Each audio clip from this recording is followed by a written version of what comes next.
जय Shri Ram. Good evening everyone.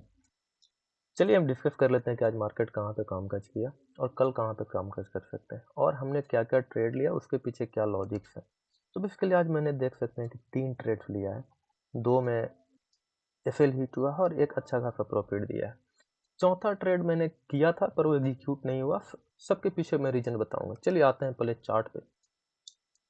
तो सबसे पहले हम ये डिस्कशन करते हैं कि कितने ट्रेड्स आज बने हैं और उसके पीछे लॉजिक क्या है, और कितने ट्रेड्स हमने किए हैं और उसके पीछे लॉजिक क्या था।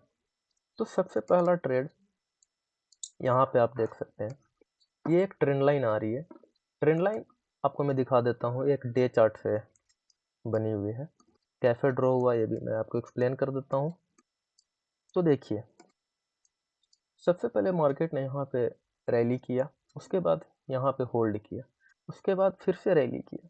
तो market continuously one side momentum ऐसे नहीं करती है, पहले रैली करेगी, फिर थोड़ा सा रिट्रेसमेंट करेगी या फिर पॉज लेगी, फिर रैली करती है। तो यहाँ पे एक रैली के बाद अभी मार्केट में क्या एक्सपेक्टेड है, मार्केट में एक्सपेक्टेड है कि या तो एक रिट्रेसमेंट ले यहाँ तक, जो कि यहाँ का सपोर्ट लेगा, या फिर यहाँ पे होल्ड करे उसके बाद फिर से मोमेंटम करे। तो मैंने उसी को मानकर एक चैनल ड्रॉ करके रखा है। तो उसको चैनल से कैसे मैं इंट्राडे में ट्रेड कर रहा हूँ, ये चलिए डिस्कशन कर लेते हैं। तो देखिए,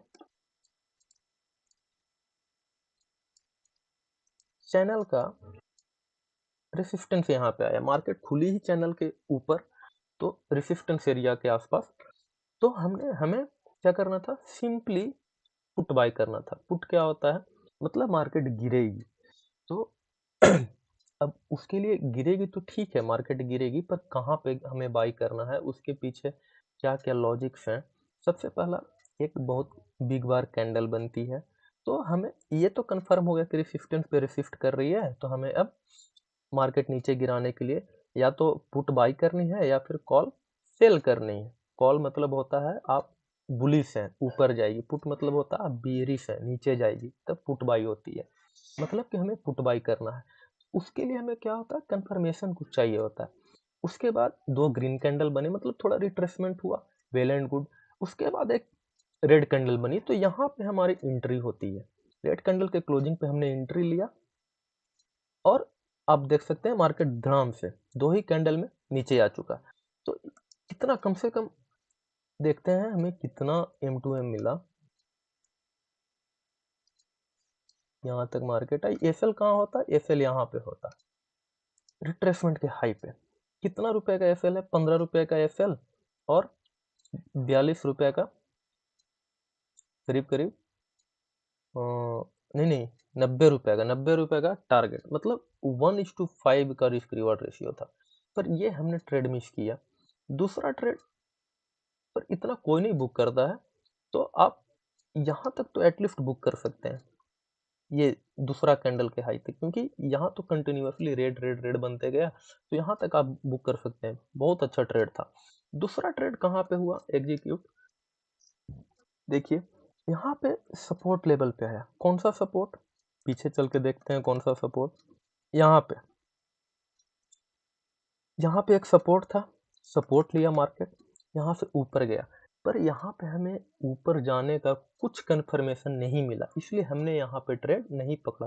क्या होता है कि आप अभी तो मार्केट में देखकर आप बता सकते हैं कि यहाँ से ऊपर चला गया, लेकिन लाइव मार्केट में ये अंदाजा लगाना कि यहाँ पे ऊपर जाएगा या नीचे बहुत टफ होती है, उसके लिए हमें कुछ कंफर्मेशन चाहिए होता है। तो यहाँ पे हमें कोई कंफर्मेशन नहीं मिला, इसलिए मैं इसको ट्रेड नहीं मानता हूँ। चलिए ठीक है, अगला ट्रेड कहाँ पे एग्जीक्यूट हुआ, यहाँ से ऊपर गया, उसके बाद एक कंसोलिडेट किया। कंसोलिडेट हमारा एक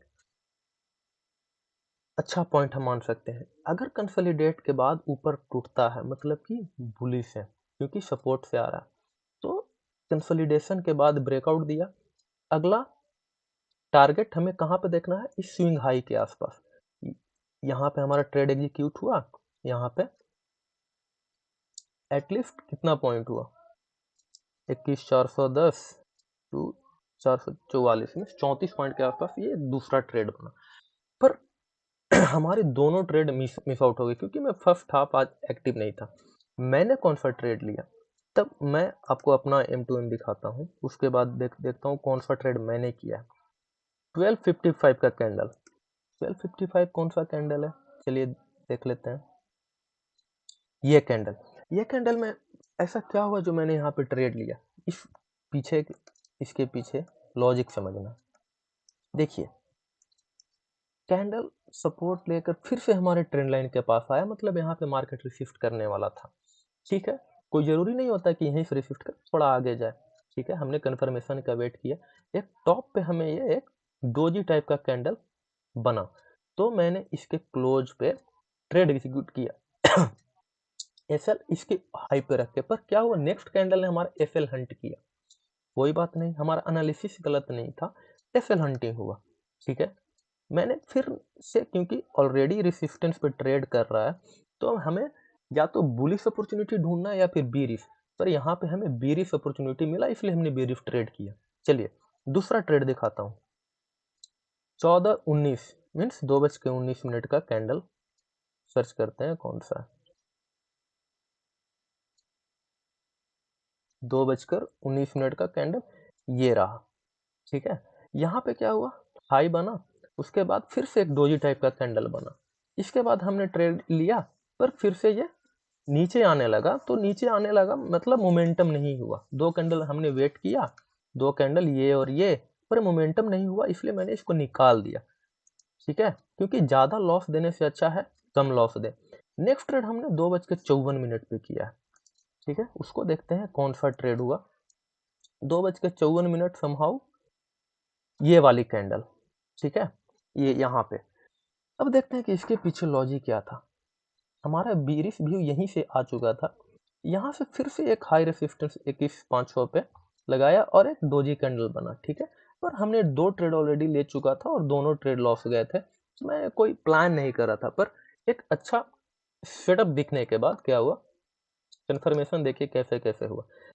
एक 5 EMA सेटअप होती है, उससे भी कंफर्मेशन हुआ, मैं आगे एक्सप्लेन कर दूंगा, फिर कभी उसका एक स्पेशल वीडियो बनाकर दे दूंगा।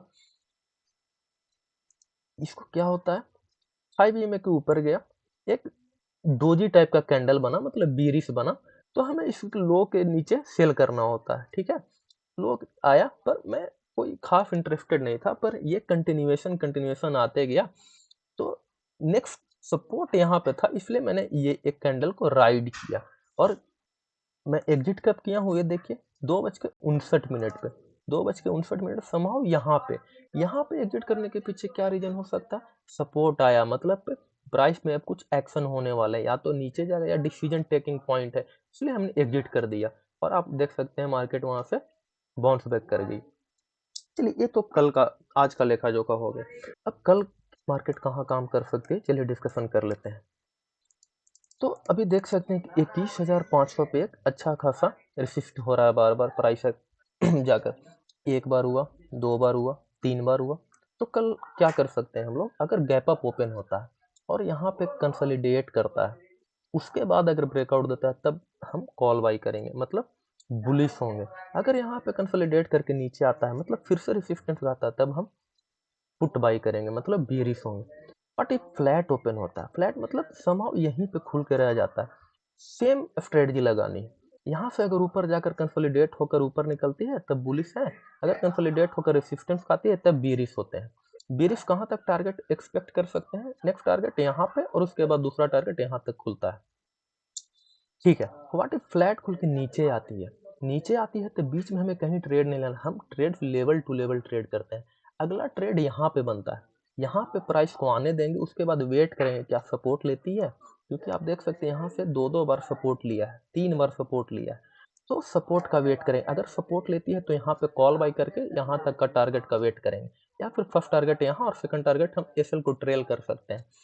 अगर यहाँ पे सपोर्ट नहीं लेती है, ब्रेक डाउन करती है, तो रिट्रेसमेंट के बाद, ब्रेकडाउन के बाद देखिए ब्रेक किया, रिट्रेस के बाद कंफर्मेशन कैंडल, अगर इसको गिरना होता तो यहाँ पे रेड कैंडल बनता, पर रेड कैंडल नहीं बना, ग्रीन बना, तो मैं नहीं ट्रेड करनी थी। वैसा कुछ पैटर्न यहाँ पे खोजेंगे, जैसे कि ब्रेकडाउन होगा, उसके बाद एक रिट्रेसमेंट के बाद रेड कैंडल बननी चाहिए, तब कंफर्मेशन मिलेगी कि बेरिश भी हुए, तब उसके उस केस में नेक्स्ट टारगेट हमारा ये हो जाएगा 21,300।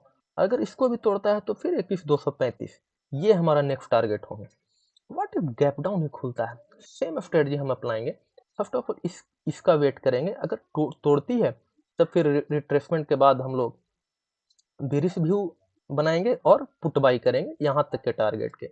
अगर यहाँ से बाउंस बैक करती है तब कॉल बाई करके यहाँ तक का वेट करेंगे। ये रहा कल का लेखा जोखा। Actually level to level trading की जाती है दोस्तों, ऐसा नहीं कि कहीं भी कॉल बाई कर लिया पुट बाई कर लिया, वैसे ट्रेडिंग नहीं होती। वैसे फिर आपका जो भी पैसा है आपका मार्केट खा जाएगा। तो चलिए इसी से होप करते हैं कि आप पैसे को अपना अहमियत देंगे और लेवल टू लेवल ट्रेड करेंगे। जय श्री राम, मिलते हैं फिर किसी अगले वीडियो में।